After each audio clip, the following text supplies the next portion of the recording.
만나서 반갑습니다. 고3 공부법 특강 화학툴 맡은 이인아입니다. 선생님이 내신을 어떻게 하면 올릴 수 있는지, 그리고 수능을 어떻게 하면 잘 볼 수 있는지 2시간, 2타임에 걸쳐서 여러분한테 안내를 해주도록 할 건데요. 자, 그 첫 번째입니다. 먼저 가장 중요한 내신업이죠. 자, 화학투는 3학년에 배정되어 있어서 많은 친구들이 어려워하는 과목이기도 하고, 또 내신 관리가 굉장히 중요한 포인트, 즉 3학년 1학기에 되어 있는 부분이 많은지라 학생들의 부담이 굉장히 높을 것 같습니다. 자, 그래서 어떻게 하면 좀 전략적으로 화학투를 잘할 수 있는지, 자, 여러분들을 위한 나만의 전략 지금부터 강의 시작하도록 하겠습니다. 자, 여러분들 우선 가장 중요한 건 시기입니다. 우리가 시기에 맞춰서 적절하게 공부 잘 해주셔야 되거든요. 자, 우리 수시를 대부분의 학생들이 고3 학생들은 노리죠. 자, 근데 수시의 가장 기본은 내신입니다. 그러다 보니까 그 기본에 충실한 선생님의 강좌 중에서 수능 개념, 이 강좌를 충실하게 잘 충분히 활용해 주시길 바라고요. 자, 그 다음 여러분들은 사실은 그냥 교과서를 버리는 경우가 많아요. 또 그냥 선배들이 책을 주겠다고 해도 그냥 내버려 두는 경우가 너무 많습니다.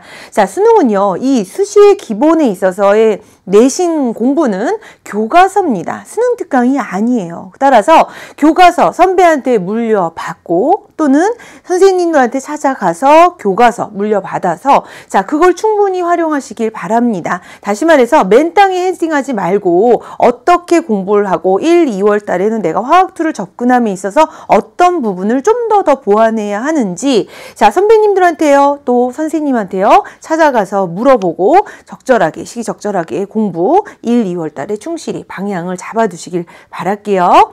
자, 그 다음 가장 중요한 부분입니다. 전략적으로 시간을 활용해라 라고 하는 당부를 하고 싶은데요. 많은 친구들이 난 괜찮아, 이 정도면 난 충분해 라고 하는 자만심이 많은 경우가 있습니다. 자만하지 마세요. 과탐 나중에 하면 돼요. 뭐 아니면 이거 내신 어차피 중간고사 1차 지필 때 가서 하면 돼.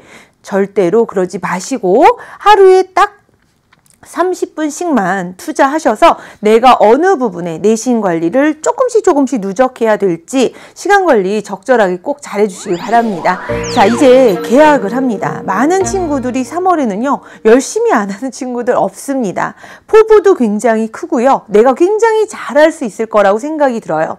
자, 그런데 그런 생각에 여러분들 빠져서 공부 제대로 못하면 안 되죠. 3, 4월 굉장히 중요하거든요. 자, 교과서, 여러분들 교과서 또는 물려받은 교과서, 자, 그것과 그 다음 기본 개념서를 최대한 활용하시길 바랍니다. 자, 이때 기본 개념서다라고 하는 것은 선생님의 기본 개념, 그러니까 수능 개념에 해당하는 그 책도 좋고 여러분들이 구입할 수 있는 기본 개념서를 의미하는 거지, 수능 특강은 수능에 초점이 맞춰 있습니다. 따라서 그 기본 개념서를 최대한 활용하셔서, 가장 중요한 건요, 우리가 이런 말 보통 참 많이 해요. 예습, 복습. 근데 그게 정답입니다. 뭐냐면 수업하기 전 딱 10분, 20분 동안에 교과서에 있는 거, 개념서에 있는 거 좋아요. 내가 지금 배울 단어 내에서 나오는 그림, 그래프, 아니면 단어 내 제목만이라도 한 번씩은 꼭 읽고 수업에 들어가게 되면요, 선생님이 하시는 말씀이 훨씬 더 잘 와닿습니다. 자, 또 하나, 수업 시간에 선생님이 대부분 학습 자료지를 만들어 주실 거예요. 학습지 또는 활동지라고 하죠. 자, 그 자료는요, 모든 내신 만점에 보물이 있다는 것을 꼭 기억하시길 바랍니다. 학교 선생님들은요, 엄한 데서 시험 문제 내지 않아요. 자기가 만든 자료, 자기가 만든 그 설명에서 시험 문제를 만드십니다. 따라서 학교 선생님이 만들어주신 자료는 곧 여러분들이 지필고사를 치르게 될 당락을 결정한다는 것을 잊지 마시길 바랄게요. 자, 그리고 가장 중요한 건 공부를 함에 있어서 기초가 충실해야 하죠. 자, 기초가 충실하게 배운 바를 확인하는 작업도 중요합니다. 따라서 수업 후 10분 복습이 될 텐데요. 엄하게 많은 내용을 달달달 복습하라는 것이 아니라 배웠던 개념의 문제를 그냥 한 문제 아니면 두 문제 정도만 이뤄라도 여러분들이 그 시간에 했던 개념을 응용할 수 있는 문제를 반드시 푸는 거 명심하시기 바랄게요. 자, 이제 5, 6월이 되면요, 날씨가 너무너무 선선해집니다. 그러면서 난 이제 조금 마음이 약간 느슨해지기도 하고요. 요건 잠깐 접어도 라는 친구 많아요. 5, 6월엔 어떤 시기인가요? 많은 선생님들이 수행평가를 치릅니다. 따라서 내신 속에서 나오는 수행평가가 뭐가 있을지 선생님이 사전 공지하시게 되어 있습니다. 따라서 사전 공지된 실험 분명히 하게 될 텐데요. 선생님의 강좌 중에 EBS 리얼 화학 실험이 있습니다. 거기에서 시험 문제 반드시 나옵니다. 반드시 이 내용 믿고 미리 동영상 보시고 실험활동에 참여하셔서 절대로 수행평가는 사실은 수행평가로 여러분들 내시 훨씬 더 많이 만회할 수 있거든요. 따라서 동영상 보시고 실험 수행에 차질 없이 임하시길 바랄게요. 자, 실험 수행은 대부분 공동평가로 합니다. 그럴 때 교사들한테 가장 또 하나의 숙제는 여러분들을 평가하는 또 하나의 숙제는 개별평가예요. 그래서 선생님인 저도 개별평가를 위한 문항을 만드는데 그 문항을 엄하게 만들지 않고 얘들아 요 단원 어느 실험에 어디에 부분이 나와 어디에 포함된 그 단원에서 나오니까 보렴이라는 평가 기준을 주십니다. 그런데 대부분 친구들 어떻죠? 그 평가 기준 그냥 무시해요. 아 그냥 뭐 이거 그냥 대충 수행 뭐 수행인데 뭐 여러분들 자만하지 아까 말라라는 말 했었죠? 마찬가지예요. 공지된 수행평가 내용이에요.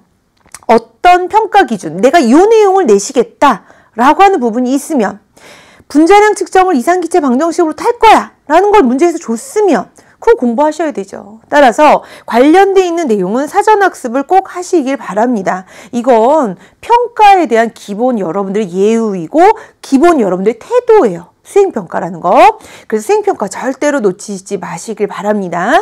또 하나 5, 6월에는요 우리가 이제 수시가 많아지면서 기회가 많아지면서 생활기록부의 교과서에 특히 들어가야 될 내용이 얼마나 남과 차별되어야 하는지 아시죠? 자, 그 또 하나의 비결점이 5, 6월에 하셔야 되는 거예요. 무슨 말이냐면 수업 시간에 여러분들을 드러내세요. 여러분들 드러내라는 표현이 제가 할게요 무조건 손들거나 선생님 이런 건 저희가 다 알아요 이런 태도가 아니라 선생님 저는 반응 엔탈피를 공부해요. 또는 자유에너지를 공부해요. 선생님 근데 저는 요것과 관련되어서 이런 문제를 한번 접해봤어요. 아니면 요것과 관련해서 이런 활동을 한번 해봤어요. 여러분들의 모습을 생활기록부의 나의 모습을 드러낼 수 있는 그 부분을 수업 시간에서 만들고 수업 시간에서 여러분 자신을 찾아서 나중에 생활기록부 입력할 시기에 있어서 놓치시지 말고 요 시기에는 이런 걸 잘 관리해 주시기 바랍니다. 자, 이제 마지막입니다. 7월 뭐죠? 1학기 내신의 마지막 포인트예요. 그래서 이제 7월은 정말 2차 지필 기말고사라고 불리우는 2차 지필을 위해서 마지막 전력 질주를 하셔야 된다는 걸 잊지 마시고 선생님 저 1차 지필 중간고사 망쳤어요. 괜찮아요. 수행과 2차 지필에서 충분히 만회할 수 있습니다. 그럼 적어도 내신 만점을 위해서 여러분들 어때요? 전력 질주 해 주셔야 되겠죠? 자, 이건요 선생님이랑 여러분들과의 깊은 약속이라고 생각하시고 마지막 전력 질주 하셔서 선생님 저도 내신 1등급 받았어요 라고 하는 내용 꼭 수강후기에 남겨주시길 바랄게요. 자, 그러면 우린 저마다 수준이 다릅니다. 선생님 저는 좀 화학을 잘했어요. 선생님 화학이 어려워요 라고 하는 친구들이 굉장히 많죠. 자, 그래서 시기별 그리고 이 학생들 시기별을 해당하는 내용을 봤다면 이제는 등급별로 어떻게 공부를 하면 좋은지 짧게 설명해 주도록 하겠습니다. 자, 먼저 저는 어려워요 라고 하는 친구들부터 한번 볼까요? 자, 저는 좀 화학이 어려워요. 그럴 수 있어요. 선생님은 왜 화학을 잘할까요? 오래 해서, 많이 해서. 공부는요 오래 하고 많이 하면 늘어요. 근데 선생님 저는 시간이 없어요. 시간을 아까 설명해줬던 시기별로 전략적으로 잘 하시면 돼요. 그렇지만 그래도 어려운 친구들은 가급적 교과서를 충분히 활용하시길 바랍니다. 교과서로 개념 이해해 주셔야 되고요.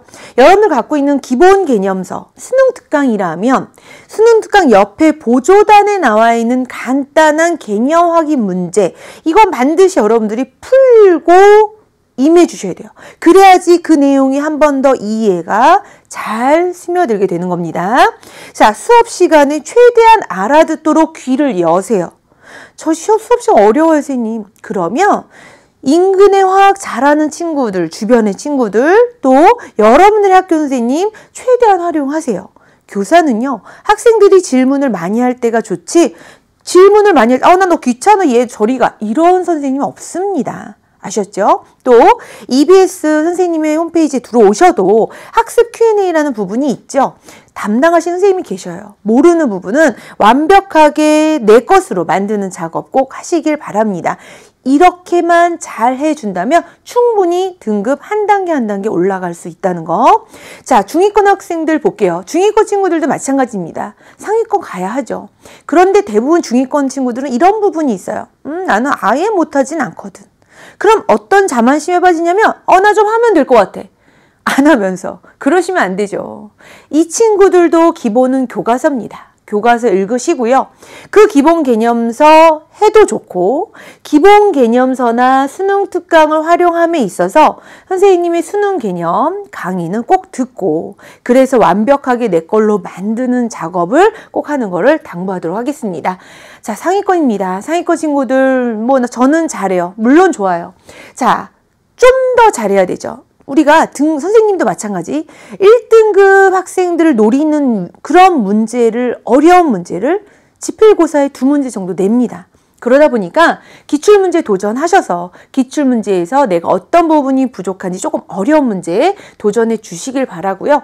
자, 선생님은 왜 더 잘 가르치냐면 많은 설명을 해서도 있지만 친구들이 질문을 많이 하다 보니까 그 질문에 대답을 해주려면 내 것으로 많이 만들어져 있어야만 대답을 잘 해줄 수 있습니다. 따라서 친구들의 질문 적극적으로 받아주는 것이 곧 여러분들의 실력이 올라갈 거라는 거. 그리고 수행, 지필 꼼꼼하게 챙기셔서요. 상위권 학생들의 그 내신 등급 꼭 잘 유지하시길 바랍니다. 자, 선생님이 제2부에서는요. 자, 이제 내신을 잔소리했으니까 수능도 잔소리 좀 해줘야 되겠죠? 평가원의 출제 지침과 더불어서 수능은 어떻게 공부하면 좋은지 다음 시간에 다시 보도록 하겠습니다.